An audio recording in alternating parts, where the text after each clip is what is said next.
Straight ahead on 12 News, ready to hire. Details on CarMax's plans to open in Brooklyn Park. Plus, the state of the cities. 4 local mayors highlight their biggest projects. But first, a problem affecting area school districts. Just about every other day, we have a sub need. 12 News starts right now. We'll have more on those stories in just a moment, but first, take it easy on the roads. MnDOT reports dozens of accidents, including these here on west and eastbound I-94 near the Boone Avenue exit. Highways throughout the Northwest Metro were completely covered with snow and ice Thursday afternoon, including I-694 from Brooklyn Center all the way to Little Canada. It's not supposed to get much better. Wind gusts and sub-zero wind chills will stick around through Friday. Well, it is hard to find fault with Minnesota's economy and the relatively low unemployment rate, which currently sits at 3.7%. But there is one unintended consequence that's hitting school districts hard. As Delane Cleveland explains, it's forcing schools to find creative solutions. They are going to be cutting and gluing beginning sounds. The foundation for reading and speaking well What sound do you hear? is set when teachers introduce students to phonics. First job, what do we do? It's Jennifer Straight's job Write your name. to mold the minds of these kindergartners. But there have been some recent occasions where she's had to hand over her job duties. I have. Even since being back this week, I've had to miss 2 half days in the afternoon because my son is sick, so we've had to have guest teachers come into our classroom during that time. What's hard is if However, finding a guest teacher is easier said than done, according to Assistant Principal Dimitri Russell. Yeah, so if you consider a 5-day work week, just about every other day we have a sub need. Either one teacher is out, 2 teachers are out. Crestview has the benefit of having a full-time substitute teacher on staff, but sometimes even that's not enough. If there are no other options, then I become the option. Mouse. Russell's expanded role is the result of a shortage of substitute teachers that began last year. A lot of our teachers coming out of colleges, new, are getting jobs, full-time jobs. Judy McDonald leads the Human Resources Department for Osseo area schools. What sound is at the beginning? She says their substitute pool consists of 400 people, which is 200 fewer than normal. So even though we have 400 in our pool, they're also in other districts' pools. So there's a lot of competition going on there. Awesome, girl. And on any given day, Osseo schools can have 10 classrooms without a traditional substitute. Working directly with them. At Crestview, Russell has had to fill in for different teachers about 6 times this year. If there's a classroom need, my schedule waits. Name first, start working right away. It's a short-term answer to what district officials hope isn't a long-term problem. It's very difficult when buildings are broken from the routines. The good news is that the Osseo School District has some plans in place to address the substitute shortage. One plan is to hire 12 full-time subs and place them in specific schools. Mike and Alex, another plan is to develop a training program so that anybody with a bachelor's degree can come in and fill in. So if you, Alex, you, Mike, wanted to fill in, be a substitute, doggone it, you could do it. And filling in any class, a swing. That's right, yeah. Thanks a lot, Delane. In other news, a Brooklyn Park man is accused of holding up a bank at gunpoint. Jerome Scott is due in court later this month on a first-degree aggravated robbery charge. He was arrested following a robbery at a bank in Bloomington. The criminal complaint says the suspect pointed his weapon at employees and ordered everyone down to the ground. Scott has a prior robbery conviction. If convicted on this latest charge, he faces up to 20 years in prison. A frigid night didn't stop dozens of residents from asking questions and sharing concerns about the proposed Bottineau Light Rail Line. A community meeting held in Golden Valley addressed concerns about parking near possible stops. While no decisions have been made, 2 stations have been studied in Golden Valley, one on Plymouth Avenue, the other on Golden Valley Road. The city wants to make sure neighborhoods are not overtaken by parked cars. The only way this project is going to go forward is if we have maximum community input, because we don't want people to say that this was, pushed by in the dark of night and no one knew about it. Really, we want to make this as transparent as possible. There's also questions about the impact on property values. A study by the University of Minnesota found that the Hiawatha line actually increased the value of nearby homes by an average of more than $5,000. The proposed 13-mile Bottineau line would start in downtown Minneapolis, go through Golden Valley, Robbinsdale, and Crystal before ending in Brooklyn Park. The grand opening of the Brooklyn Park CarMax business is just over 2 months away. The arrival of the used car giant is good news for job seekers. CarMax is the nation's largest used car retailer. Its new 40,000 square foot facility along County Road 81 is almost finished. CarMax currently has 75 job openings, and the company has been named one of Fortune 100's best companies to work for. The individuals that we hire, the majority of them do come from our local areas, our local surrounding areas. So absolutely, we want to hire people that are from the community. Here at CarMax, we have a large community awareness. We get involved with our communities that we do service. The jobs will be both full and part-time, and Brooklyn Park is CarMax's first store in Minnesota.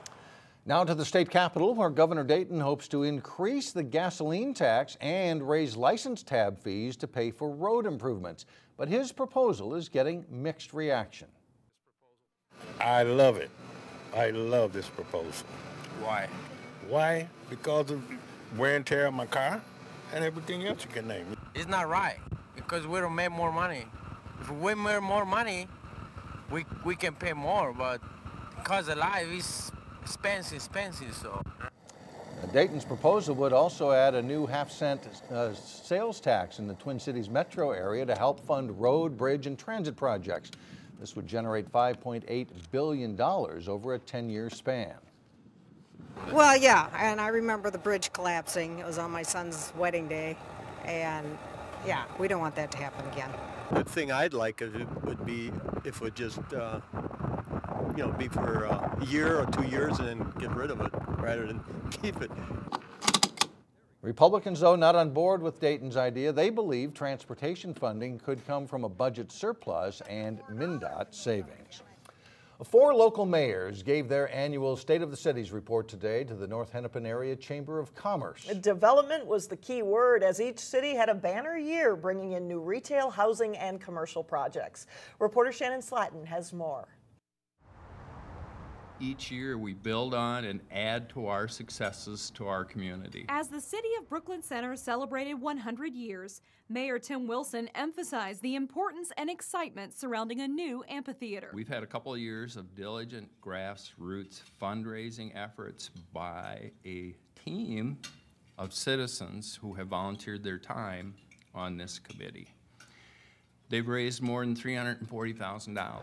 Mayor Wilson also pointed out growth on Brooklyn Boulevard, as well as future development of 46 acres north of the old Brookdale property. We're going to take that property and redevelop it and remarket it as well. In Maple Grove, Mayor Stephenson said the city added more than 500,000 square feet of development in 2014, which included healthcare, industrial, and commercial properties. Eyes are looking toward the completion of 610 in 2016 as an engine for future development. What it has done for the Northwest communities has brought tremendous growth, tremendous development. We expect that what is happening in Brooklyn Park will continue to happen in Maple Grove. In Brooklyn Park, Mayor Lundy also points to development along County Road 81 as proof that 610 is not the only factor spurring on development. So it's not just the new shiny 610 and that open land, but people are looking elsewhere in the city to be, because I think they believe that things are happening here. In Osseo, Central 5 apartments could grow the city's population by 10%. A new gun club and new businesses downtown also serve residents and nearby communities. We've looked at all the possible developable land in the city, and how can we get it, on the books. There's a lot of, the EDA owned a lot of properties, that were just sitting there and not collecting any taxes. So we try to look for new ways in which to grow the revenue for the city. At the State of the City, Shannon Slatton, 12 News. The city of Osseo also will have a new police station this year, and Maple Grove hopes to open the new Central Park project this summer. Up next, we head to Park Center High School to meet this week's Standout Student. Then later in sports, we'll visit the Hopkins girls basketball team as the #1 ranked Royals prepare for conference play. But first, not much relief with the wind chills. Friday morning will feel like -30. This week's Standout Student is a Park Center senior with his eyes on the future. Amit Harbaran has set a big goal for himself, and he is determined to work towards it.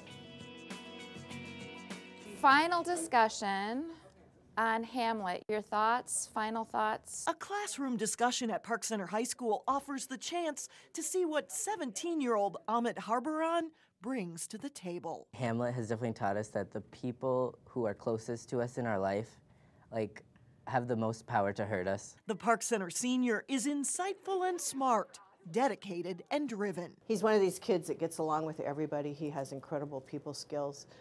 He's very bright, obviously, and extremely motivated. A leader among his peers, serving as National Honor Society president and treasurer of the senior class cabinet, Amit's also on the math team. And it's in a related class where he had an aha moment. I've always liked algebra, and I realized, in my own life, I've always liked kind of balancing a budget. I know that sounds weird, but I've always liked doing stuff like that, or making cuts here and there. I've taken a personal finance class that probably changed my life, which helped me realize that this is something I could definitely see myself doing for the rest of my life. As he navigates his way through calculus now, he's set his sights on a huge career goal. My goal is to become the chief financial officer for a major corporation like Google. With a range of talents, both academically and socially, Amit's teachers say, don't count this student out. You know what? He's one of those kids that I think will achieve that goal.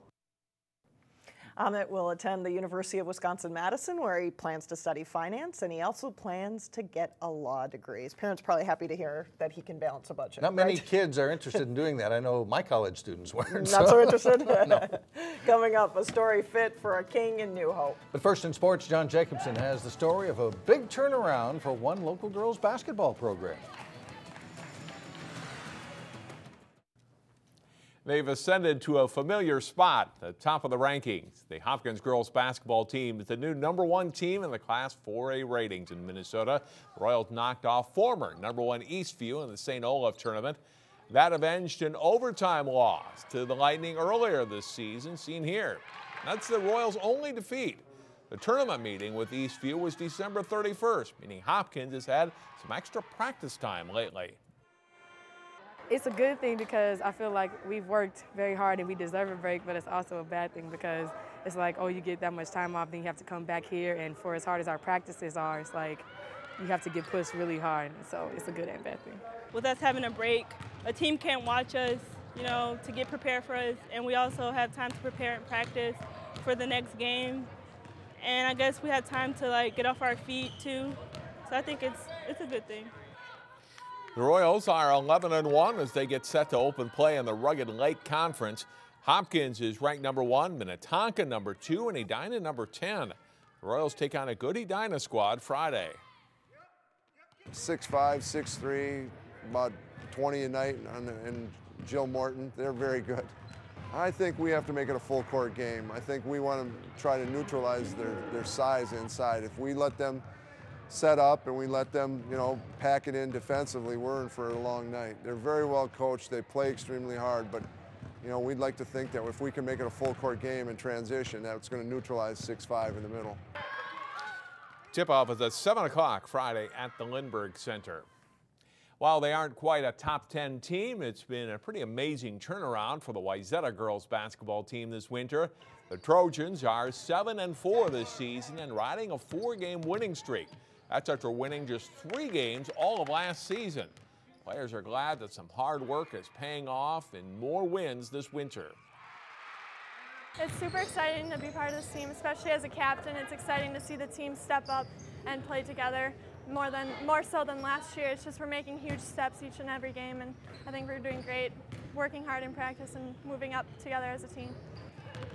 The Trojans won a tournament title last week, claiming the championship at the Hill Murray tournament. They beat Moundsview in triple overtime in the semifinals, and then the host Pioneers in the final. It was really special for us. We've been in that tournament for all of my high school career, and yeah, especially beating the home team, definitely a huge, a big win for us. The Hill Murray tournament was a lot of fun. We played 3 good teams, especially the Hill Murray game in the championship, and the kids played well. They played together. We've been battling injuries and sicknesses and all sorts of things, and it kind of really came together in that championship game. We played a really, really good game. Wayzata gets back into Lake Conference play Friday when they host Eden Prairie. Using all of the elements of a bobber system correctly is the subject of this week's Channel 12 ice fishing tip. Here's Tackle Terry Tuma with his weekly tip. When we're using a bobber system for walleyes or for crappies or perch, so often we hear the comment about split shot placement on your line. Where should it be? What position should we put it in? Well, we've been brainwashed into putting it 18 to 24 inches above the hook. There's a big problem with that. First of all, you're using a bobber system most of the time for a tough bite, possibly for a second hole. But if you're using it for this tough bite and you put this split shot 18 to 24 inches above the hook, guess what? This minnow now is going to move in a 24-inch circle. You're not going to catch any negative fish by that happening. Too much action. And then if you move the split shot down to about 12 inches above the hook, now you got that minnow swimming in an 8-inch circle, if you will. And both of these are pivot systems. What we need to, under these tough bite systems, is take and place that split shot about 5 inches above the hook. Now you're anchoring your bait, and that movement of the minnow will be about 6 inches. It makes a big difference, even though we think it doesn't, but it's a big factor. So you want to restrict your minnow in that movement to catch walleyes and crappies throughout the wintertime. And have a great time on the ice, release some of those fish. Thanks, Terry. That's it for sports. All right, thanks, John. We'll be right back. And finally, a tribute to the King. Today is the 80th birthday of Elvis Presley, and while the King of Rock and Roll died not quite 40 years ago, his legend still lives on, especially in the hearts of his fans at Mountain Mud Coffee in New Hope. The owner threw Elvis a birthday party, and the King showed up to greet his fans Thursday morning. Partygoers had treats, which included birthday cake and, of course, Elvis's favorite peanut butter and banana sandwiches. He's so charming. His music's incredible. His voice is incredible. But his heart and his giving and everything he stood for, all of his life, the little short life we had of him, is something that nobody forgets. It's wonderful. This coffee shop and Elvis hotspot is a special one for the Elvis impersonator because he got his start here. Now he's about to leave on an overseas cruise entertaining as Elvis. Never really leaves the building. Right, exactly. Well That's said. it for now. Thanks for joining us, everyone. And we leave you with Elvis serenading a group of his fans on this, his 80th birthday. Shall I stay? Would it be a sin if I can't help falling in love with you? Like a river flows surely to the sea, darling, so it goes.